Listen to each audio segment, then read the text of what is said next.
Ils sont venus matérialiser symboliquement la ligne 1 du rêve, le réseau Express Vélo. Ces adhérents de l'association Vélocité ne veulent plus d'un aménagement sommaire de pistes cyclables.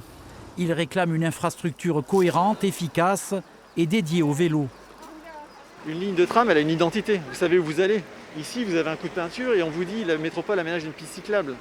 Mais du coup, c'est flou. Il n'y a pas de logique d'itinéraire. Alors qu'un réseau vélo, il doit se développer à l'image d'un réseau de transport en commun, avec de la continuité, avec de l'indication et de la sécurité.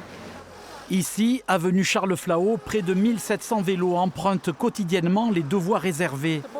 Un vrai succès de fréquentation, même si la sérénité des cyclistes est souvent mise à rude épreuve. En mai 2020, cet axe-là avait été sécurisé avec des plots. Aujourd'hui, il n'y a plus de plots, il y a simplement du marquage au sol.